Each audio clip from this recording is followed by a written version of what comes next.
The conference room on Park Avenue smelled like polished wood and cold betrayal. A silver Mont Blanc pen rested between Lily Hart's trembling fingers as her lawyer whispered, "All you need is your signature." Across the glossy table, her husband, no, her soon-to-be ex-husband, Cole Mercer, leaned back in his chair, adjusting the cuff of his tailored suit. The Rolex on his wrist gleamed under the ceiling light, ticking louder than her heartbeat. He didn't look at her, not once. Outside, Manhattan was wrapped in mist, Fifth Avenue lights blurred by rain. Lily's reflection in the window looked like a ghost, pale, 6 months pregnant, holding on to the last bit of dignity she could afford. Cole's voice cut through the silence, smooth but sharp. "Let's keep this clean, Lily. I have a flight to Los Angeles this afternoon." He didn't mention the reason. Everyone already knew. The tabloids had whispered about the model Sloane Rivers for months. Lily pressed the pen to the paper. Her signature bled into the white like a wound opening. A single tear dropped onto the ink, spreading into the word divorce. The sound of her lawyer gathering papers felt like nails in a coffin. Cole rose, sliding his iPhone into his pocket. "Take care of yourself," he said casually, the way someone might talk to a stranger at a cafe. She wanted to scream. Instead, she smiled. The kind of smile people wear when they've lost everything and can't afford to fall apart. As the door shut behind him, she exhaled, shaky, silent, final. The city outside didn't pause. Taxis honked, sirens wailed, life went on. But for Lily, time stopped right there, in that room full of contracts and ghosts. Her lawyer hesitated. "Do you need me to call someone?" Lily shook her head. "No. I'll walk." She tucked the signed documents into her worn leather bag, grabbed her old iPhone, and stepped into the drizzle. The rain tasted metallic, almost bitter. She walked past the luxury storefronts, Cartier, Dior, Tiffany, each window reflecting a version of life that used to be hers. Her hand brushed against her belly, feeling a faint kick. "We'll be okay," she whispered to the baby. "I promise." Then, from across the street, flashbulbs burst. A photographer shouted, "Mrs. Mercer, is it true he's marrying Sloane next month?" Lily froze. For the first time, she realized the divorce wasn't an ending. It was the beginning of her public humiliation. And the whole world was already watching. The wedding photos hit every newsfeed before Lily even finished her morning coffee. Cole Mercer, the visionary tech CEO, and Sloane Rivers, the runway darling, smiled beneath a glass chandelier inside the Plaza Hotel. The captions read like poetry for the cruel, power couple of the year. Sloane's gown shimmered with hand-stitched crystals. Cole's tuxedo was perfectly pressed, his eyes full of pride. They looked like the kind of people the world worships, untouchable, glossy, and heartless. Lily sat in her small rented room in Queens, wearing an oversized sweatshirt that barely covered her baby bump. The glow of her old MacBook Air cast a cold light on her tired face. Every tabloid headline felt like a slap. She turned the screen away, but the echo of the photographs burned into her mind. Cole's arm around Sloane, his lips pressed against her cheek, the way he used to kiss her when the world still felt safe. A knock on the door broke her trance. It was Maya Brooks, her college roommate, now a sharp-tongued lawyer who refused to let Lily drown in silence. Maya carried 2 Starbucks coffees and a brown paper bag. "I brought breakfast," Maya said gently. "And the news. You've seen it?" Lily nodded, her voice barely a whisper. "He married her. The same week our divorce papers were finalized." Maya exhaled. Classic Cole. He thinks this makes him untouchable. But the law doesn't forget so easily. He still owes prenatal coverage under the spousal health clause. Lily smiled weakly. "He'll find a way to dodge it." "Then we'll find a way to corner him," Maya said, placing the coffee in her hand. "Drink. You're keeping 3 lives alive now." Lily looked down at her belly, feeling a soft movement under her palm, 3 little heartbeats depending on her. She wanted to believe Maya's confidence, but everything inside her felt hollow. That night, she couldn't sleep. Rain tapped against the window, steady and cruel. She scrolled through her phone again, pictures from the wedding, from the same ballroom where Cole had once told her he loved her. The comments below were merciless. "Upgrade achieved. That poor ex-wife must be fuming." She locked the phone, turned off the light, and sat in darkness. Her mind replayed every memory. How Cole used to text her from board meetings, how they'd shared late-night pizza on the floor of their first apartment. She had believed in him, defended him, built his world from scratch while working 2 jobs. And now, that same world had no place for her. The next morning, she went to her part-time editing job at a small media agency in Midtown.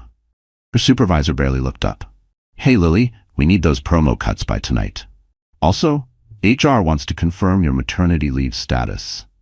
Translation: they were preparing to replace her. During lunch, she sat on a bench outside Rockefeller Plaza, biting into a cold sandwich.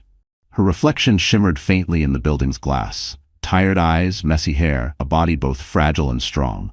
She pulled out a notebook and started writing, "I will rebuild, even if it kills me." Just as she closed the notebook, her phone buzzed. A text from an unknown number appeared. "You should stop showing up where you're not wanted. He's moved on. So should you." No name. But Lily didn't need one. The words smelled of Sloan, perfumed cruelty, wrapped in digital ink. She deleted the message and whispered, "You'll see." When she stood up, the city felt different, colder, sharper, but alive. She could almost hear Manhattan whispering its challenge, fall apart or fight back. As she walked away, a headline flashed across the Times Square billboard. Cole Mercer and Sloan Rivers jet off to the Hamptons for their honeymoon. Lily didn't stop to look. She just kept walking, hand on her belly, eyes forward. Because for the first time, revenge didn't feel like hate. It felt like survival. It was close to midnight when the last bus rumbled through the wet streets of Manhattan. The city that never slept had turned gray and tired, like Lily Hart herself. Her shift at the editing studio had dragged late again, and by the time she stepped into the rain, the neon lights reflected off puddles like broken dreams. She clutched her worn leather bag to her chest, her breath visible in the cool air. 6.5 months pregnant, exhausted, and alone, she was surviving one day at a time. The bus was nearly empty. A man in a dark overcoat sat near the back, reading something on his iPad. An older woman dozed by the window, her grocery bag resting on her lap. Lily sank into a seat, massaging her swollen ankles. She checked her phone. No new messages, not even from Maya. Her ex's wedding still haunted every headline, and every scroll felt like reopening a wound. She tucked the phone away and stared out the window at the glowing skyline. Halfway across the Queensboro Bridge, the bus jerked violently. A tire hit a pothole, and Lily's world tilted for a second. Pain tightened in her lower belly. "Oh no," she whispered, gripping the seat. Sweat dotted her forehead. The driver shouted, "Everything okay, miss?" Before she could answer, the man in the back had already stood up. He moved quickly, calm but focused. "She needs air," he said, voice steady. He took off his coat and knelt beside her. "Breathe, slow and deep. I'm Edward." His tone was professional, reassuring, someone used to taking control. The driver pulled over near a gas station. Rain poured harder. Edward offered his umbrella, guiding her out carefully. "You shouldn't be riding alone this late," he said as they waited for a cab under the flickering streetlight. His hair was dark and damp, a few strands falling across his forehead. He didn't ask intrusive questions, didn't judge her trembling hands. He just stood there, holding the umbrella over both of them, letting the rain soak his shoulders. When the cab arrived, he helped her inside. "Hospital?" the driver asked. Lily nodded weakly. Edward pulled a business card from his pocket and handed it to her. "If they don't admit you, call this number. Dr. Harris at Columbia Medical, he owes me a favor." Lily blinked, confused. "Why are you helping me?" Edward hesitated. "Because I've seen that look before. Someone who's trying to hold it all together." His voice softened. "No one should fight alone at midnight." Before she could thank him, he closed the cab door. Rain blurred his face as the taxi pulled away, leaving him standing in the glow of the streetlight, coatless and quiet. At the hospital, Lily was told the contractions were stress-induced, false labor, but a warning. The nurse smiled kindly. "You need rest, honey, and someone to take care of you." Lily nodded, holding Edward's card. The edges were already damp from her hands. Edward Langley, Langley Holdings. The name sounded familiar. A whisper from another world, one she thought she'd left behind. When she got home near dawn, the city was still wet and silent. She placed the card on her nightstand beside her ultrasound photo. 3 tiny heartbeats. 3 reasons to survive. Before falling asleep, she opened her old laptop and Googled his name. The screen lit up with headlines. Edward Langley, the reclusive billionaire who disappeared after his wife's death. Lily stared at the photo, his face in a tuxedo, standing beside a woman who looked like she'd been carved from sunlight. Her stomach twisted. The man who had helped her tonight wasn't just kind. He was powerful, and fate had just tied her life to his without either of them knowing it yet. The next morning, gray light spilled through the blinds of Lily's tiny apartment. The rain had stopped, but the city still smelled like metal and gasoline. She sat at the kitchen table, sipping a cup of weak coffee from a chipped mug, staring at Edward Langley's business card. The name felt unreal, like something pulled out of a movie. She had met a billionaire on a broken-down night bus, and he had treated her with more kindness than her husband ever had. Still, she told herself not to think about it. People like him didn't belong in her world. By 10 o'clock, she was sitting in the waiting room of the community clinic in Queens. The fluorescent lights buzzed, the air smelled of antiseptic. She rubbed her belly gently, whispering, "Hang in there, my loves." The nurse finally called her name, and within minutes, Lily was lying on the exam table, eyes fixed on the monitor as the sonographer moved the cold gel across her skin. "Everything looks busy," the woman murmured with a faint smile. "Miss Hart, did anyone tell you you're carrying triplets?" The words hit her like thunder. "Triplets?" Lily's mouth went dry. "Yes, 3, the nurse said, adjusting the screen. 3 small heartbeats flickered like tiny stars. "You're going to need close monitoring and plenty of rest. This kind of pregnancy is high risk." Lily's pulse raced. She was already struggling to pay rent and stay healthy. Now she had 3 babies growing inside her. Her hands trembled as the nurse handed her a packet of medical forms and a list of specialists. "If you feel dizzy, call immediately," she warned. Outside, the autumn wind bit through her thin coat. She stopped by a pharmacy to pick up prenatal vitamins, but had to put 1 bottle back when she saw the total. Her credit card had only $27 left. That evening, Maya dropped by with groceries and a small Amazon box. "Don't ask how I knew," she said, placing it on the table. "It's a used Kindle. Read something that doesn't break your heart." Lily smiled faintly. Inside the box was Atomic Habits by James Clear, bookmarked halfway through. "You highlighted all over this," Lily said. "Yeah," Maya replied. "I needed it after my last breakup. You'll need it more." They ate instant noodles together while the city buzzed beyond the windows. For a moment, Lily felt normal again. But later that night, a sharp pain gripped her abdomen. She gasped, spilling her tea. Maya jumped up. "Hospital now!" The emergency room smelled of bleach and fear. Lily was rushed into an exam bay, heart pounding. The doctor checked her vitals, then looked her straight in the eye. "You're showing early signs of preeclampsia, high blood pressure, and swelling. Stress will make it worse. You'll need supervision, maybe even bed rest." Lily's throat closed up. "I can't afford that," she whispered. "You can't afford not to," the doctor said softly. Hours later, Lily sat in the hospital hallway, exhausted, paperwork on her lap. Her phone buzzed with a new message from an unknown number. "If you're smart, you'll stop dragging this out. He's not coming back for you." Sloan again. Lily deleted the message, her jaw tightening. Then, a nurse approached with a clipboard. "Miss Hart, you have a visitor." Lily frowned. "A visitor?" The nurse pointed toward the glass doors. Standing there, in a gray suit and rain-soaked hair, was Edward Langley. He held a small bouquet of lilies, white, simple, understated. "How did you even know I was here?" she asked as he approached. He smiled faintly. "You said you might need that doctor's number. I figured I'd check if you actually called." And just like that, for the first time in months, Lily felt the world stop spinning. A week after her hospital scare, Lily tried to return to some version of normal. She worked from home for the agency, editing short videos on her old MacBook Air, pausing every few minutes to catch her breath. The doctor had told her to rest, but rent was due, and her insurance didn't cover much. She promised herself she'd take it slow. Just finish one more project, one more week. That morning, she decided to walk to the grocery store. The air was sharp and cold, her coat barely buttoning over her belly. Inside the building lobby, she pressed the elevator button and waited.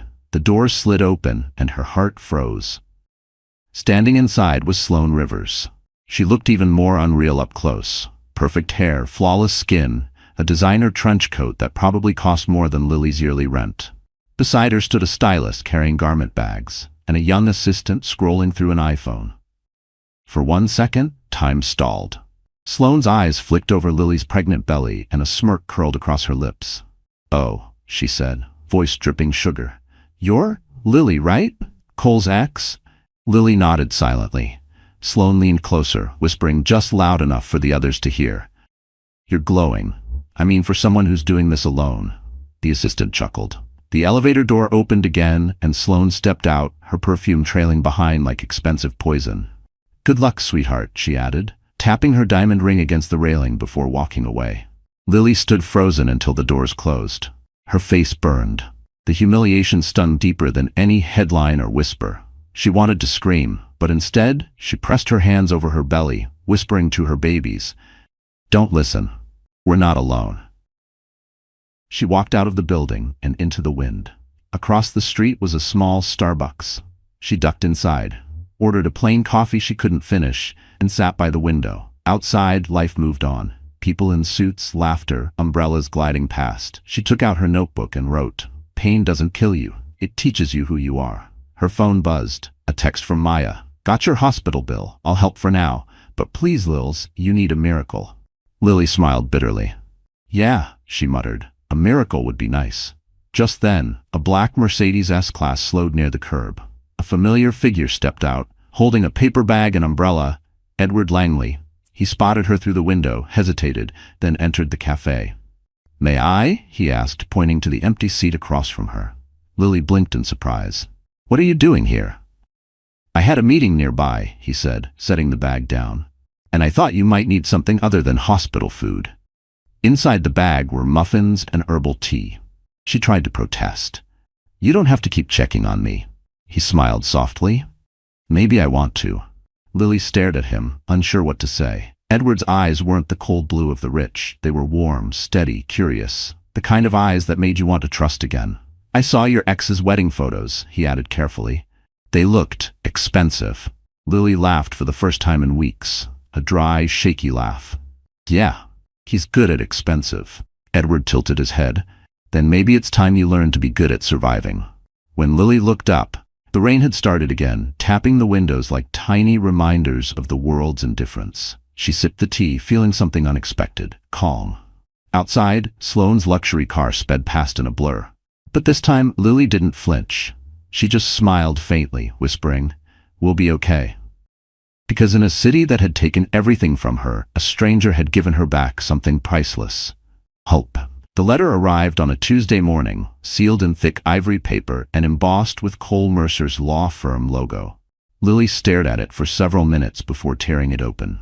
The first line read like a command, "Non-disclosure and financial settlement agreement." She didn't need to read further to know what it meant. Cole wanted silence.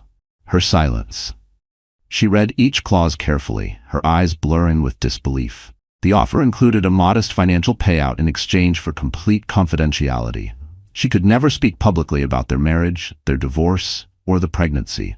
The words, "irreversible forfeiture of moral claims," jumped off the page like poison. At the bottom, a signature line waited for her name. Her phone rang. It was Maya. "You got it too, didn't you?"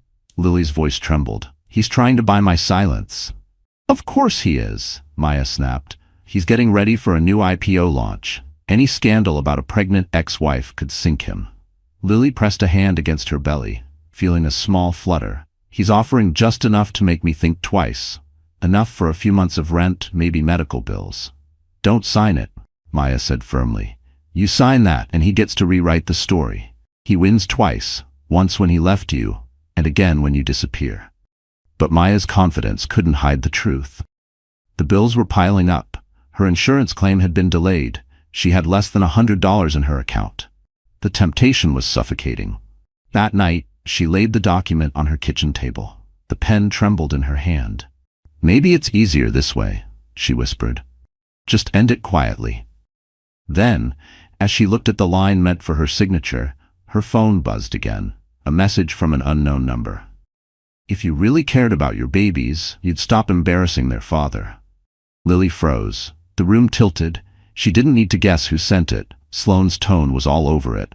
A mix of arrogance and insecurity, wrapped in fake sympathy. Something inside Lily snapped. She ripped the paper in half, then again until the pieces fell like confetti on the floor. He doesn't get to silence me, she said out loud. Not this time. The next morning, she marched into Maya's office at a small firm downtown. Maya looked up, startled. Tell me you didn't sign it. Lily dropped the shredded pages onto her desk. I didn't. But I want to make sure he never tries this again. Maya smiled grimly. That's my girl. We'll file for full medical coverage under spousal responsibility. The court will make him pay hospital expenses for all 3 babies. He'll hate every second of it. That afternoon, they mailed the documents to Cole's corporate attorney. Within hours, the phone rang again, this time a private number. Lily, Cole's voice drawled, cold and condescending. You really want to make this ugly? She inhaled slowly. You made it ugly the day you walked away. You think anyone will believe you? He sneered. You're a nobody living in Queens. I own this city. And maybe it's time the city saw who you really are. She hung up before he could answer. That night, Lily sat on her bed, surrounded by unpaid bills and empty notebooks. She felt terrified, but also something new, something sharp and alive, power. As the wind rattled the windows, she whispered to her unborn children, They think I'm weak. They have no idea what a mother can do. Outside, thunder cracked across the skyline. For the first time, Lily didn't flinch. She looked out toward Manhattan's glowing towers and thought, let it begin.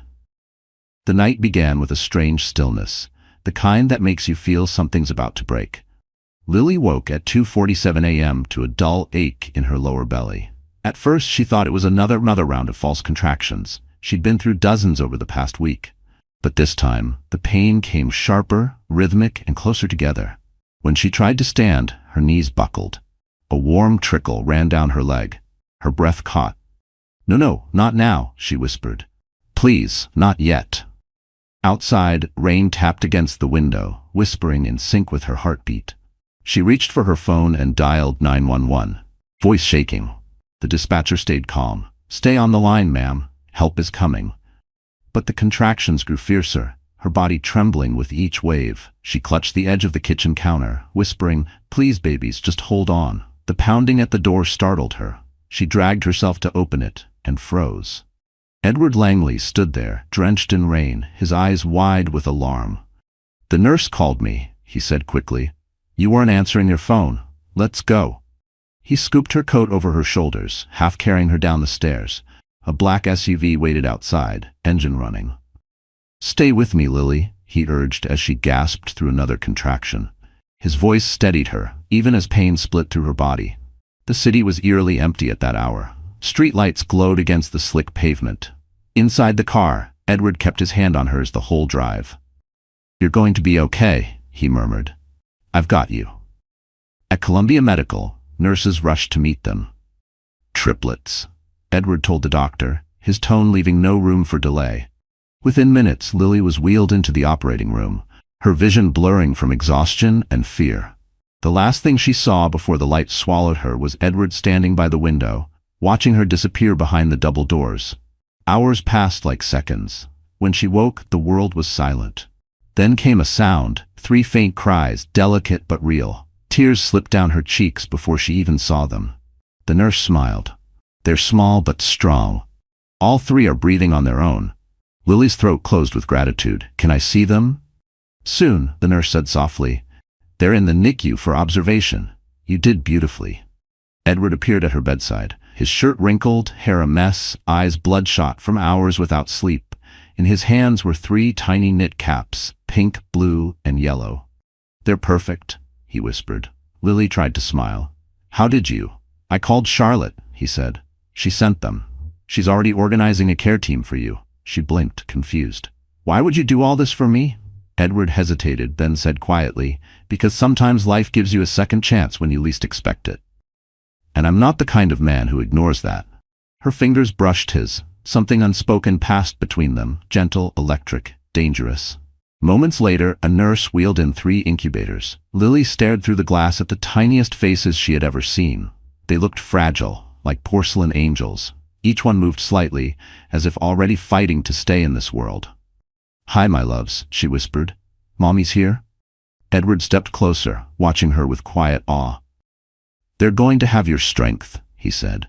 She shook her head. No, they'll have their own, stronger than mine. As dawn bled across the Manhattan skyline, Lily finally let herself breathe. The pain, the loneliness, the humiliation, it had all led here, to this moment of fragile perfection.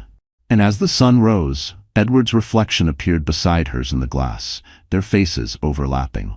Neither of them spoke, but they both knew. This wasn't just the end of one life, it was the beginning of another. The days after the birth blurred into a haze of antiseptic light and sleepless hours. Lily lived between the NICU and her hospital bed, watching 3 tiny miracles fight for every breath. Each baby had a bracelet with a name she'd whispered during labor: Noah, Grace, and Eli. They were so small she could cradle an entire hand in her palm. Every beep of the monitors reminded her how fragile life could be. Edward visited every day, never uninvited, always calm. He brought coffee, clean blankets, and silence, the good kind, the kind that made it easier to breathe. Nurses seemed to recognize him, whispering, "That's Langley," as he passed. But to Lily, he wasn't the billionaire from headlines.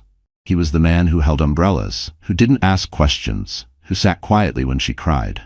One afternoon, a social worker entered with a clipboard. "Miss Hart, we need to discuss post-discharge arrangements. Given your health and the baby's conditions, you'll need full-time assistance for at least 2 months."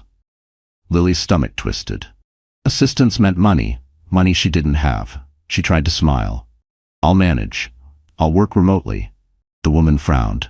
"That won't be enough. You're recovering from surgery and raising 3 preemies. It's not safe." When she left, Lily stared out the window, watching snowflakes drift over the Manhattan skyline. She felt trapped between pride and desperation. That evening, Edward appeared again, holding a paper folder. "I heard about the discharge," he said gently. "I'd like to offer you a place to stay, at least until the babies are strong enough." She blinked. "What?" "There's a guest house in my family's property on the Upper East Side. Private, quiet, fully staffed. You'd have access to medical care around the clock." Lily frowned. "I can't accept charity." "It's not charity," he said, meeting her gaze. "It's logistics. The hospital's expensive, and I've already arranged a neonatal specialist for follow-up. You'd be safer there." "Why are you doing this?" she whispered. Edward hesitated. "Because I've been where you are. I watched someone I love fight for life while everyone else turned away.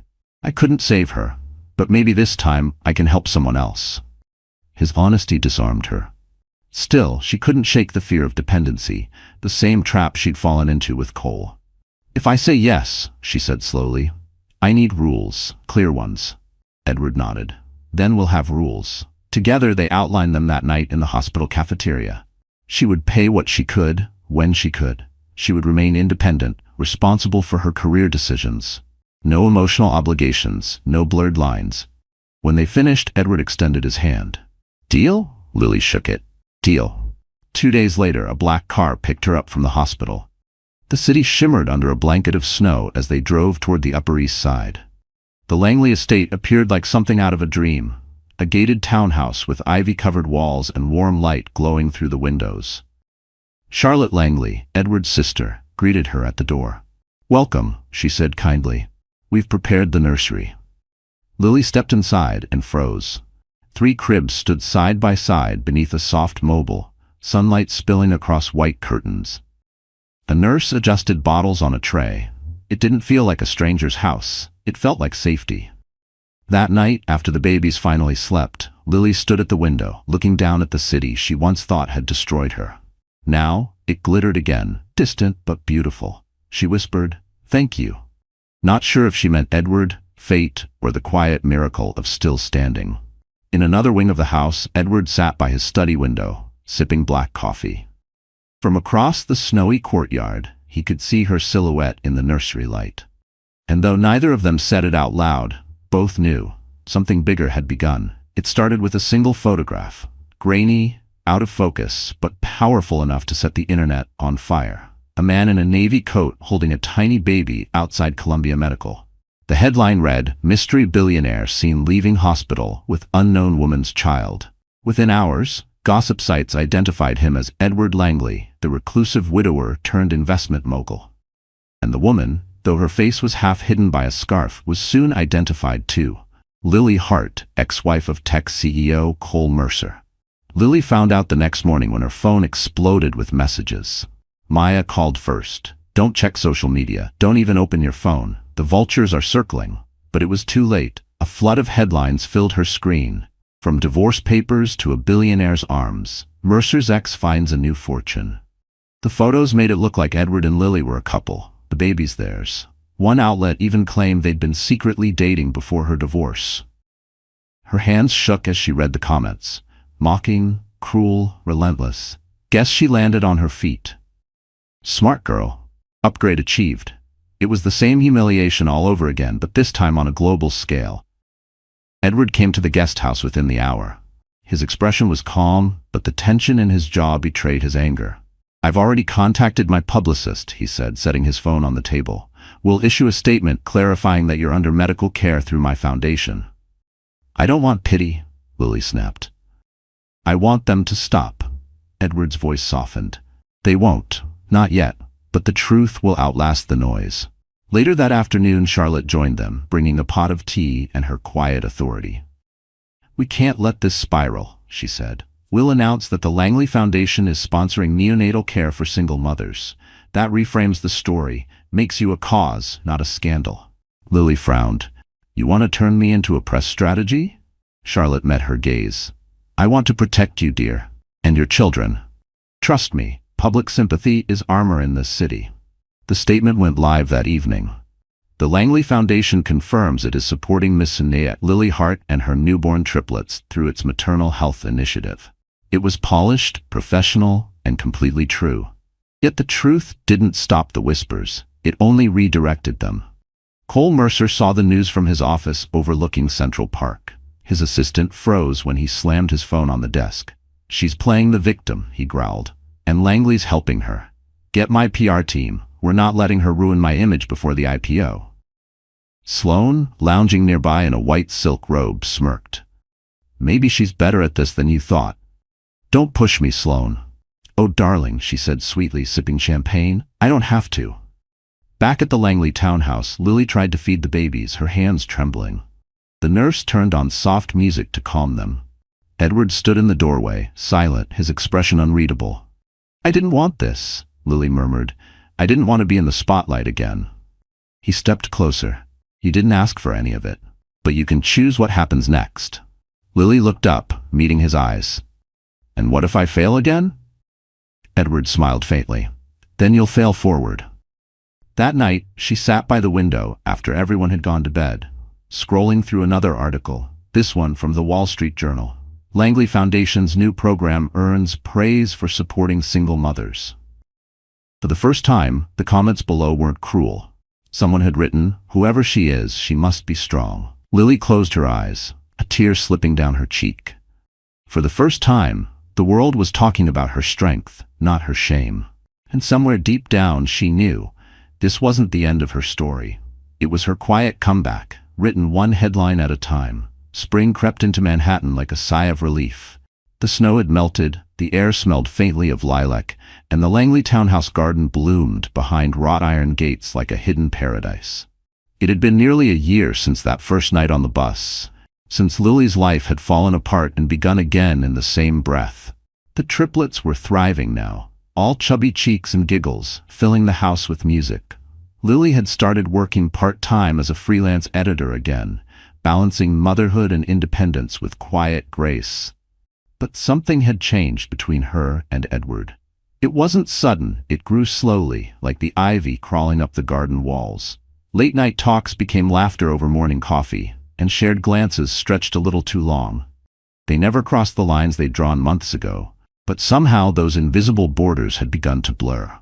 One afternoon, Edward stood at the garden gate with a bouquet of peonies, Lily's favorite. She looked up from her laptop as he approached, smiling shyly. "Those are dangerous," she teased. "Flowers mean something's coming." He laughed softly. "Then I guess I should come with a warning label." He hesitated, then handed her a small velvet box. Inside wasn't a diamond the size of pride. It was a simple platinum band, elegant and quiet, engraved with 3 initials, N-G-E. "For them," he said softly. "And for you, if you'll let me." Lily froze. "Edward, I'm not asking because I feel sorry for you," he interrupted gently. "I'm asking because somewhere along the way you became my piece. You. and those 3 miracles upstairs. You brought life back into this house." Her eyes filled with tears. "I don't want to be anyone's charity case." He stepped closer. "Then don't be. Be my partner. On your terms." Lily looked down at the ring, the sunlight glinting off the metal. She thought of every moment that had led her here. The divorce, the hospital nights, the loneliness. Somehow it had all led her to this man who offered not rescue, but respect. "Yes," she whispered finally, "but only if you promise one thing. Anything. That we never let the world define us again." Edward smiled. "Deal?" They married the following weekend, in the very garden where he'd asked. Only 5 people attended: Charlotte, Maya, the housekeeper who had become like family, and of course, the 3 babies in tiny white outfits. The ceremony was short but beautiful. No photographers, no press, no grandeur. Just truth. Charlotte read a small blessing from an old Langley family book. "May this home never mistake silence for emptiness, nor strength for hardness." When Edward slipped the ring on Lily's finger, her hands trembled.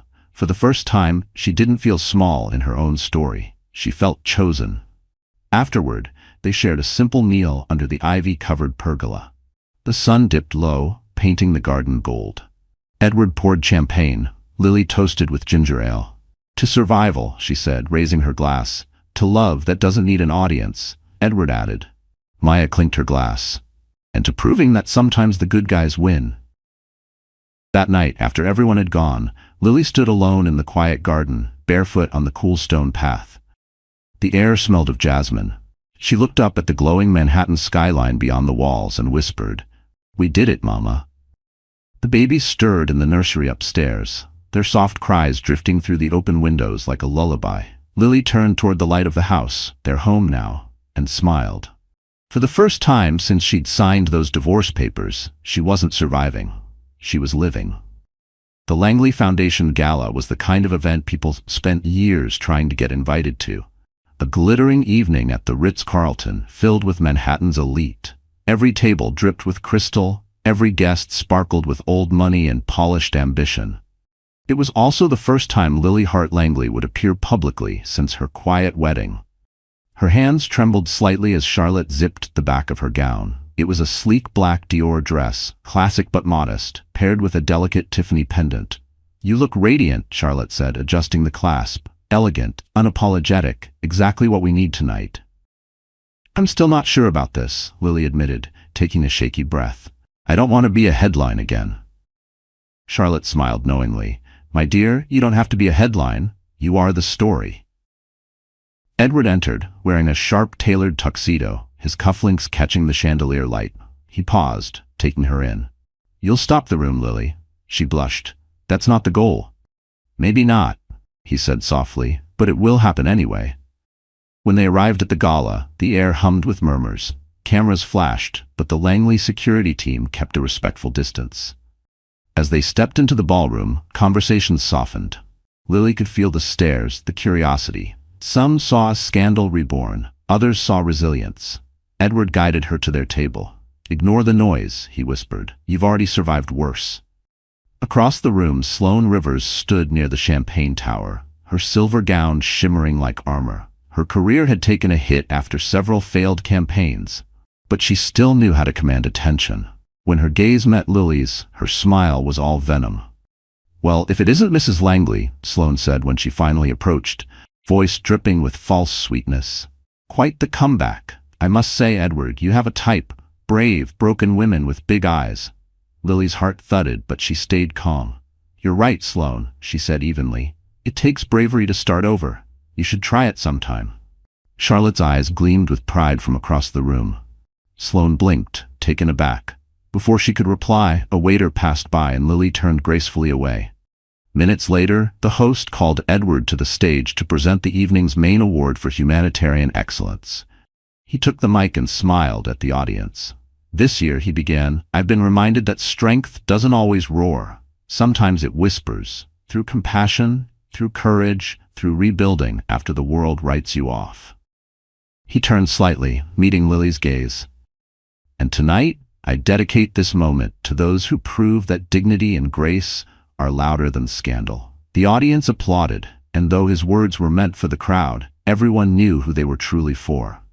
At the press table, a reporter whispered, "She's actually impressive, not what the tabloids said."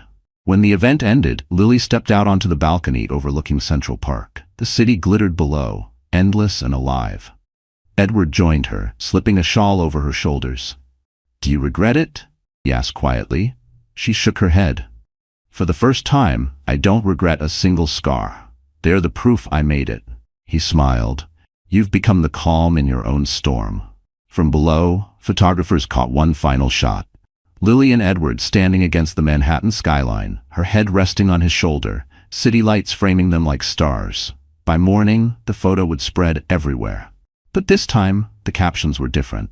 "From scandal to strength, the heart of Manhattan's new power couple." For the first time, the world wasn't laughing at her. They were applauding.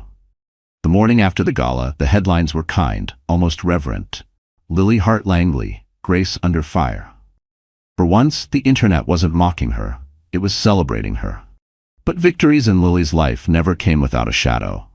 That shadow arrived 3 days later in the form of a thick envelope, delivered by courier to the Langley townhouse. Edward found her in the nursery, humming softly as she rocked Grace to sleep. "This came for you," he said, holding the envelope with a frown. The letterhead made her stomach twist. Mercer and Finch, attorneys at law. She opened it, and the color drained from her face. It was a petition. Cole Mercer was filing for partial custody of the triplets. For a moment, Lily couldn't breathe. The paper trembled in her hand. "He's doing this to hurt me," she whispered. "He never even saw them once." Edward's jaw tightened. He's not going to win. But Lily knew Cole's power. His lawyers, his money, his hunger to control the narrative. He'd use the system the way he always had, like a weapon. By noon, Maya was at the house, her laptop open, papers spread across the dining table. "It's a stunt," she said. "He's trying to stir public doubt before his company's IPO next quarter. If he looks like a devoted father, investors trust him more." Lily paced the room, anger shaking her voice. "He's using our children as PR props." "Yes," Maya replied. "And we're going to make him regret it." They began building their case. Hospital records, Cole's absence, financial neglect, even text messages that proved he'd refused support. Edward offered the Langley legal team, but Lily refused. "No," she said firmly. "If we fight him, we do it as me, not as your wife. I won't let him twist this into another rich versus poor circus." The first hearing was held in a quiet Manhattan courtroom. Cole arrived with his lawyers and Sloan, dressed in designer gray and feigned humility. He looked smug, charming, exactly the man he wanted the cameras outside to see. When Lily took the stand, he smirked slightly, like a man watching a movie he thought he'd already seen.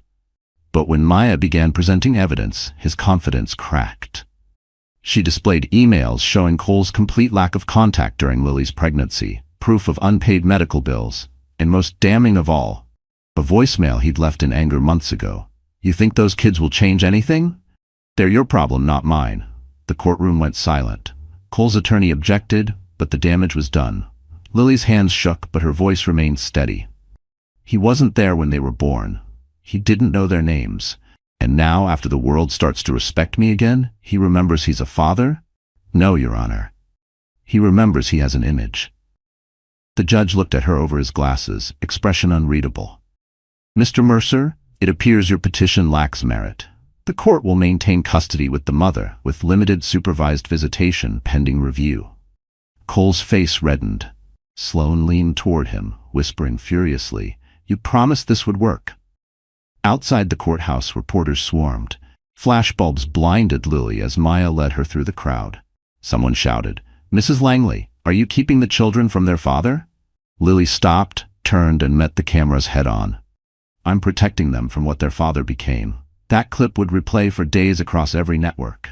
It was the sound of a woman refusing to be a victim anymore. Back in the car, Edward reached over and took her hand. "You were extraordinary in there," he said softly. She smiled faintly, exhaustion pulling at her eyes. "No, I was just tired of losing." As they drove away, Cole watched from the courthouse steps, fury simmering behind his polished mask. Sloan slipped her arm through his, but he barely noticed, because for the first time he realized something chilling. The woman he once left behind wasn't broken anymore. She was dangerous. 2 months after the custody hearing, the world seemed to have finally stopped spinning against her. Lily was rebuilding her life, one small victory at a time. The triplets were growing. Noah laughed first, Grace learned to grab her mother's hair, and Eli had a cry loud enough to wake the city. The Langley townhouse no longer felt like borrowed space. It felt like home. She spent her mornings editing short documentaries for a local studio, working from her favorite corner near the window. Edward often passed by, coffee in hand, pretending he wasn't checking on her. Their love was steady now, quiet but rooted, like something earned through storms, not built on illusions. One afternoon, while Lily fed the babies, Charlotte entered with a letter embossed with gold. "This came for you," she said, "an invitation from the Fifth Avenue Gallery." Lily frowned, wiping formula from her sleeve. "A gallery? I'm not exactly art world material," Charlotte smiled. "It's not about art. They're hosting a charity exhibit, Mothers of Resilience, photographs and short films about women who rebuilt their lives. They want to feature you." Lily froze. "Me? Why?" "Because your story reached them," Charlotte said softly. "Someone from the Journal sent them that clip from the courthouse. The one where you said you were protecting your children from what their father became. It went viral." Lily set down the bottle, her heart pounding. "I didn't do that for attention." "I know," Charlotte replied. "That's why people believe you." A week later, the exhibit opened with champagne glasses and camera flashes. The gallery smelled of lilies and new paint. Large photographs of women lined the walls: doctors, soldiers, survivors. In the center of the room stood a single framed photo of Lily holding her triplets, taken candidly by Charlotte one morning. The caption read, "Strength isn't inherited, it's rebuilt." Lily stood quietly at the edge of the crowd, uncomfortable under the attention. Edward approached in a tailored navy suit, proud but understated. "You belong here," he said gently. "Doesn't feel like it," she admitted. "I'm just a mom who survived bad luck," he smiled. "No, you're a story people needed to believe in." The evening unfolded beautifully until a familiar voice sliced through the soft music.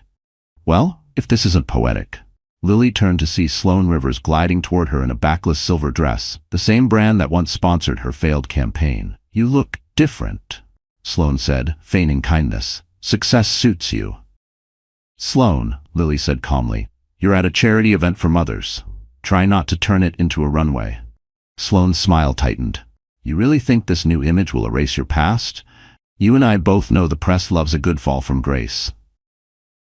Before Lily could respond, a soft click echoed nearby. Reporters had turned their cameras toward the confrontation. Edward stepped forward instantly, his presence commanding the room. "Is there a problem here?" Sloane's bravado faltered. "Just congratulating your wife." "Good," Edward said coolly. "Then consider it done." The tension broke, but the damage lingered. That night, Lily scrolled through her phone, reading new headlines. Mercer's ex and his wife's rival face off on Fifth Avenue. The cycle was starting again. But this time, something inside her had changed.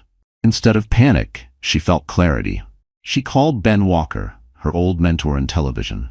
"Ben," she said, "I want to make something. Not about me, about all the women who were silenced, shamed, or underestimated. A real documentary, honest and raw." Ben's voice smiled through the phone. "You finally ready to tell your own story?" "No," she said firmly. "I'm ready to tell ours." When she hung up, she felt lighter. For the first time, she wasn't running from the headlines. She was rewriting them. And somewhere in a penthouse overlooking the city, Cole Mercer watched the same story trending, his ex-wife's face glowing on every screen. He poured himself another drink, his reflection warping in the glass. Because for the first time, it wasn't her reputation burning, it was his. The morning after the gallery event, Manhattan buzzed with new rumors. Lily's photo from the exhibit had gone viral again, this time shared by business magazines praising her as a symbol of integrity. That single image made her more visible than ever. But visibility in a city built on power always came with danger. At Langley Holdings' glass tower on Park Avenue, Edward sat in a tense board meeting. The discussion was about a major acquisition deal, a series of high-profile properties led by a firm linked to Cole Mercer Enterprises.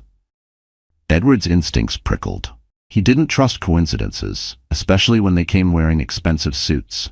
Charlotte leaned over to whisper, "Cole's people have been sniffing around our investors, He's trying to attach himself to this deal to rebuild his reputation. Edward nodded grimly. Then we need to cut him out before he poisons the room. Across the table, the lead negotiator projected a file onto the screen.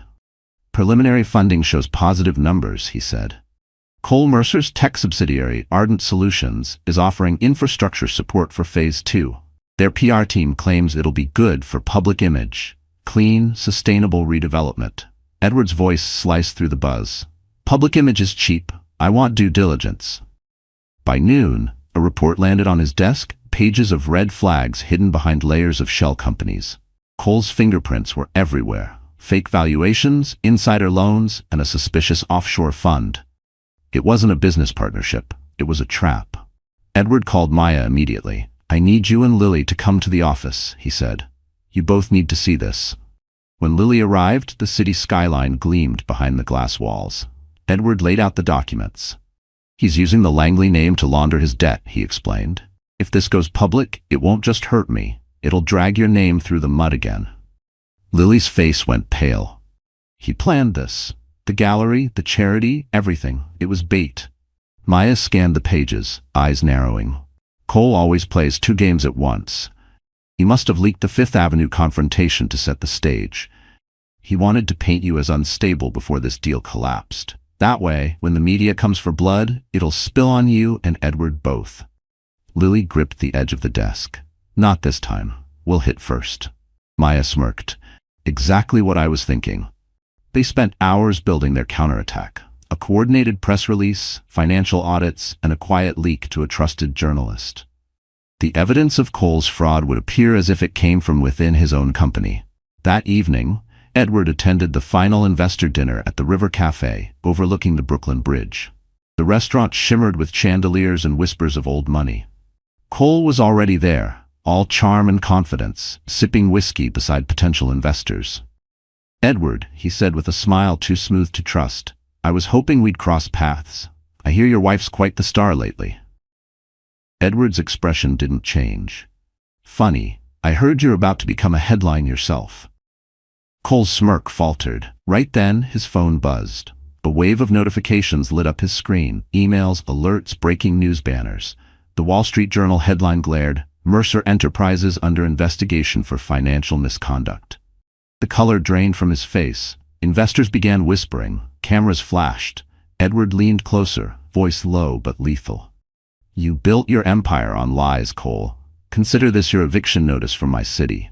By the time Edward returned home, Lily was waiting in the living room, the babies asleep upstairs. She looked at him with quiet pride. Did it work? He loosened his tie, exhaling. He's finished. Lily nodded, a small smile forming. Then that's one less shadow over us. Edward brushed a strand of hair from her face. No, he said softly. It's your light that burned him down. Across the river, Cole stared out from his penthouse window, the Manhattan skyline reflected in the glass, bright, merciless, and indifferent. His empire was crumbling, and this time there was no one left to blame but himself. The Langley Foundation's annual charity gala at the Plaza Hotel was supposed to be a celebration of progress, an evening of elegance and gratitude. The ballroom shimmered under crystal chandeliers, violins sang over the hum of conversation, and the scent of peonies filled the air. For Lily, it was a full-circle moment. This was where her ex-husband had married Sloane Rivers. Now, she was returning not as a scandal, but as the woman everyone wanted to meet. She arrived on Edward's arm in a deep emerald gown, her hair swept into soft waves. The flashbulbs erupted like fireworks as they stepped out of their car. Mrs. Langley, over here? Photographers called. She smiled, graceful but calm, knowing every frame tonight would tell the world who she'd become. Inside, the city's elite swirled through champagne and gossip. Whispers followed her everywhere, admiration mixed with envy. That's her, one woman murmured. The girl who turned scandal into empire. Lily felt steady, untouchable, until a familiar voice slid through the noise like poison. Well, if it isn't Manhattan's miracle. Sloane Rivers appeared, her silver dress clinging like a second skin, a flute of champagne in her hand. Her smile was flawless, her eyes deadly. You've come a long way from Queens, she said sweetly. Tell me, do you ever miss being ordinary? Lily's lips curved into a cool smile. No, but I do miss when people like you didn't matter. Gasps rippled around them. Sloane's face hardened. Careful, darling. I built this world before you ever stepped into it. Then maybe it's time someone remodeled it, Lily replied. Before Sloane could respond, a deeper voice cut through the tension. Ladies, Cole Mercer said as he stepped closer, looking unnervingly composed in a black tuxedo. Still making scenes, I see. Lily turned to him, her pulse quickening. What are you doing here? I was invited, he said smoothly. Unlike some people, I still have connections.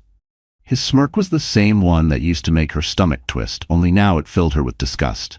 Security should be more selective, Edward said, appearing at her side, his presence a wall of calm power. Cole ignored him. Relax, Langley. I just wanted to congratulate the happy couple. Quite the story arc. From my ex-wife to billionaire bride. Maybe I should thank you for polishing what I left behind. The words hit like a slap. The room went silent. Lily took a slow breath and stepped forward. You should thank me for surviving you.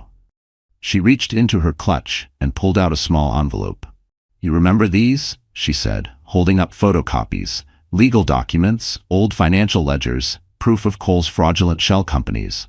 You forged these during our marriage. I kept them. The SEC has them now. Cole's smile faltered for the first time. You're bluffing? Am I? Lily asked softly. Or maybe you've just run out of lies. Gasps echoed. Sloane stepped back, her eyes darting between them. Edward didn't move, simply watching as Lily reclaimed the stage once stolen from her. Cole's mask cracked. You'll regret this, he hissed. Lily met his glare with calm fire. No, Cole. I already did. Now it's your turn. He started to speak, but Sloane suddenly turned to the crowd, voice trembling. He told me those accounts were clean. I didn't know.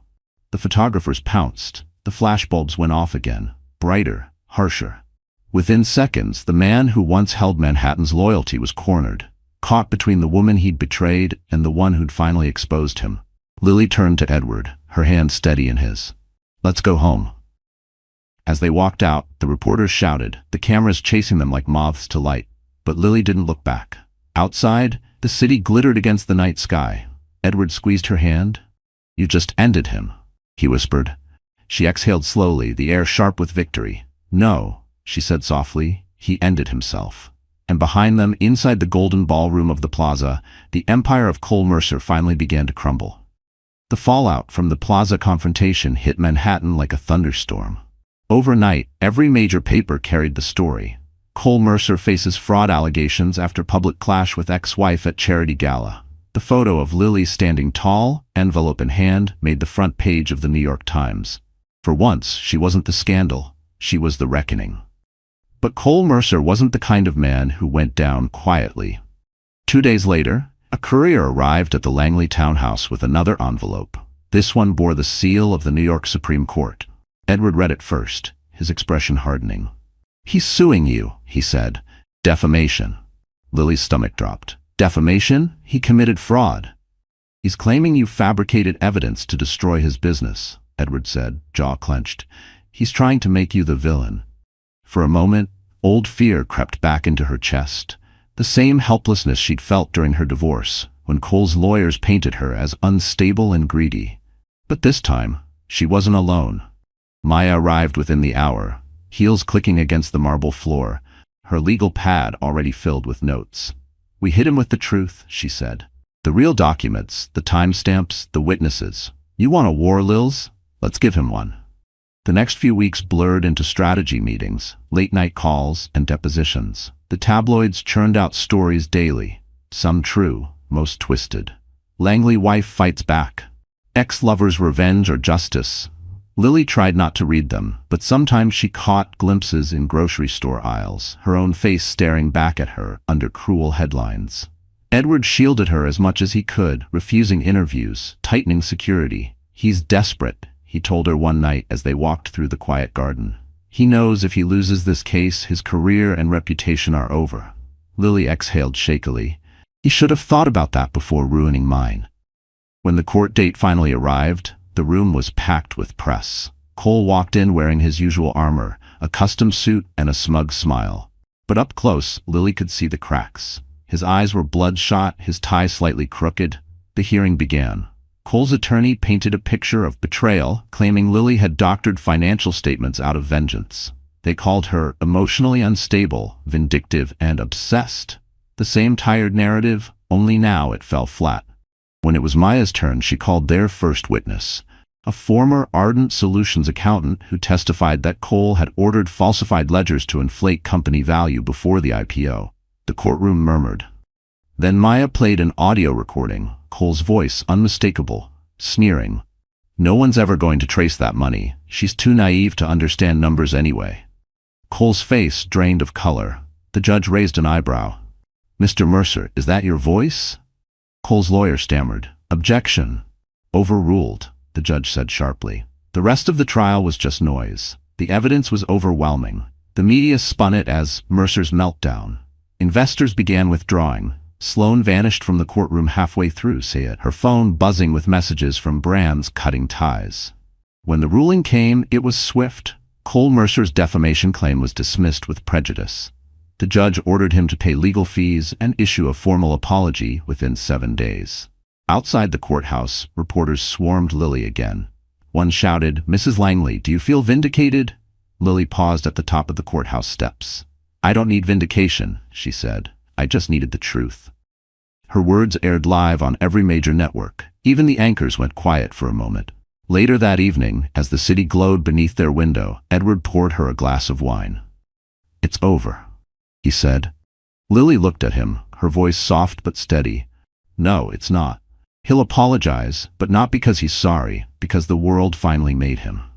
A week later, the Wall Street Journal published a half-page statement from Cole Mercer. "I apologize to Lily Hart Langley for my false claims and past conduct. She acted with integrity. I did not." Lily read it once, folded the paper, and whispered, "That's the only signature of his I'll ever keep." For the first time in years, she felt free. By June, Manhattan had softened beneath the glow of summer. The city that once devoured Lily now seemed to bow to her. Magazines praised her for her resilience. Journalists called her the woman who rebuilt her own legend. And streaming platforms were already requesting rights to her documentary project. But for the first time, Lily didn't care about the noise. She wanted peace. Edward noticed before she said a word. "We're leaving the city," he told her one morning at breakfast, sliding a folded note across the table. "A week in the Hamptons. No press, no meetings, just you, me, and the kids." Lily smiled softly. "Do billionaires actually take vacations?" "Only when someone reminds them to," he said, kissing her hand. The Langley family's beach house sat on a quiet stretch of East Hampton, surrounded by dunes and white roses. The air smelled like salt and sunlight. The ocean stretched endlessly beyond the horizon, whispering secrets the city would never understand. The first night there, Lily stood barefoot in the sand, watching the triplets toddle along the shore, their laughter swallowed by the wind. Edward grilled on the patio, sleeves rolled up, the firelight painting his face gold. For the first time in years, she didn't feel watched, judged, or hunted. She felt human again. Over dinner, they spoke about small things. Eli's fascination with seashells, Grace's stubbornness, Noah's obsession with birds. It was simple and ordinary, yet to Lily, it felt like magic. When the babies were asleep, Edward opened a bottle of red wine and poured 2 glasses. They sat on the deck, the sound of waves lapping against the pilings. "You know," he said quietly, "when I first met you, I thought you were made of glass. Fragile but beautiful." Lily raised an eyebrow. "That's not exactly a compliment," he smiled. "I was wrong. You're steel wrapped in silk. You bend, but you never break." She laughed softly, shaking her head. "I had no choice. If I broke, they would have drowned me." Edward's gaze lingered on her. "You're not fighting anymore, Lily. You're building." For a moment, silence stretched between them, comfortable, warm. The moonlight danced across the water, reflecting like scattered diamonds. The next morning, she woke early and brewed coffee while the house slept.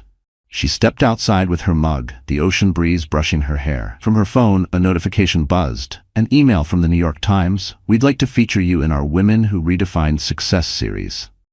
Lily smiled faintly but didn't reply. She deleted the email and instead took a picture of the sunrise to send to Maya. The caption read, "Finally breathing." Later that day, Ben Walker, her old mentor, called from Los Angeles. "Lily, I saw the news. The documentary pitch. Netflix wants it. They want you as executive producer." Her hand froze midair. "Me? Not just consultant? No, you. It's your story now. You own it. When she hung up, tears welled in her eyes.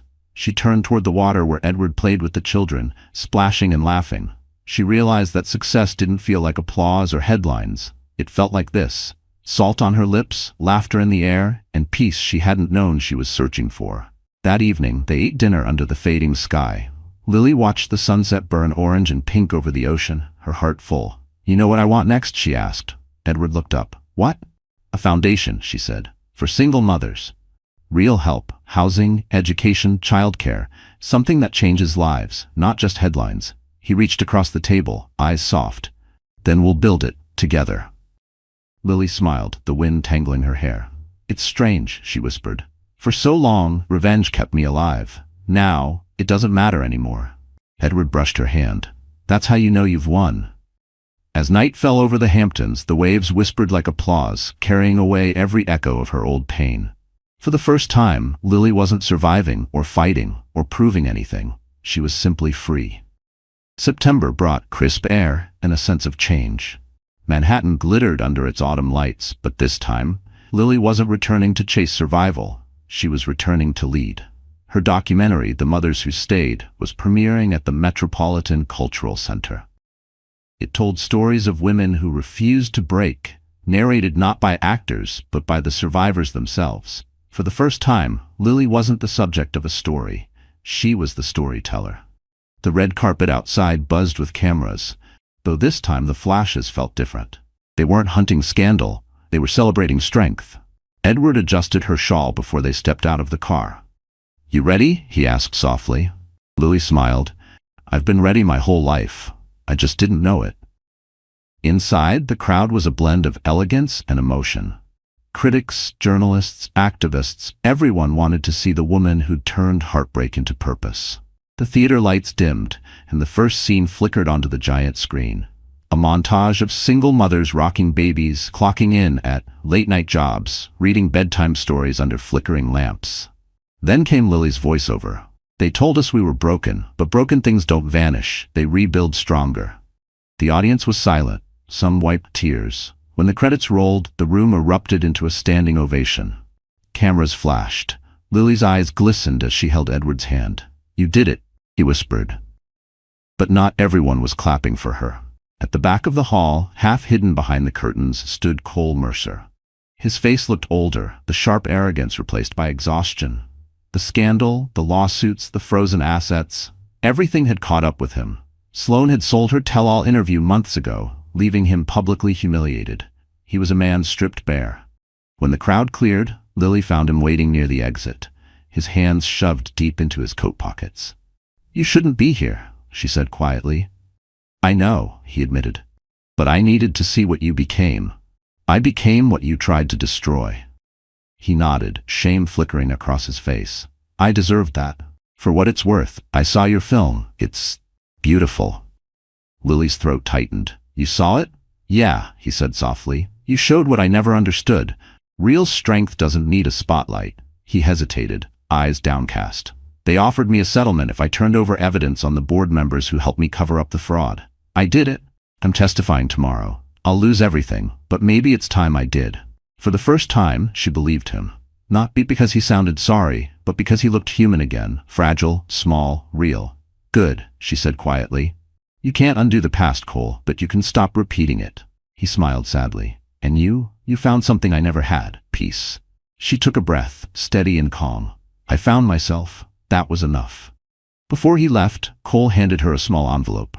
"It's for the kids, college fund. No names, no headlines. Just don't tell them where it came from." Lily hesitated, then accepted it. Not for him, but for the children who'd never know the chaos their father caused. "Goodbye, Cole." "Goodbye, Lily," he said, and for once there was no venom, no bitterness, only silence. That night at the post-premiere gala, journalists surrounded Lily again. "Mrs. Langley, what message do you want your film to send?" one asked. She looked into the camera, her voice steady. "That women don't need saving. They need to be seen." Applause rippled through the room. Edward watched her from across the hall, pride softening his features. Outside, the Manhattan skyline shimmered against the night sky. Somewhere in the distance, a police cruiser drove past, The world kept moving, restless as ever.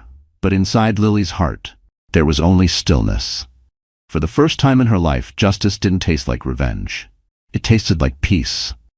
Winter returned to Manhattan softly that year, covering the city in quiet snow instead of chaos. The Langley townhouse on the Upper East Side glowed with warm light, laughter echoing through its halls.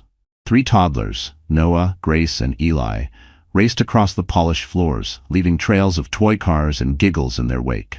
Lily stood by the window, coffee in hand, watching them tumble onto a pile of pillows beside the fireplace. It was their 3rd birthday. The living room had been transformed into a small wonderland. Pale blue balloons, ribbons, and a cake shaped like 3 tiny crowns. Nothing extravagant, nothing headline-worthy, just family, laughter, and peace. Charlotte entered carrying gift bags. "They're spoiled already," she said, setting them down with a mock groan. Lily smiled. They deserved to be. They were born fighting. From the kitchen, Edward's voice floated through. So was their mother. Lily turned, warmth filling her chest. He was wearing an apron dusted with flour, holding a tray of homemade cookies. "You're supposed to be a billionaire," she teased, "not a baker." He grinned. "Even billionaires have to earn their keep." Maya arrived next, holding a wrapped gift and a grin. "Look at this empire you built, Lils. Triplets, a husband who cooks, and peace that actually lasts. Miracles do exist." Lily laughed, hugging her. Miracles, or consequences that finally ran their course. They shared a quiet look, remembering everything it had taken to get here. The courtrooms, the heartbreak, the rebirth. Outside, snow drifted down over the city that once buried her, but had now become hers again. Later that evening, when guests had gone and the children slept, Lily and Edward sat by the fire. He handed her a small box wrapped in white ribbon.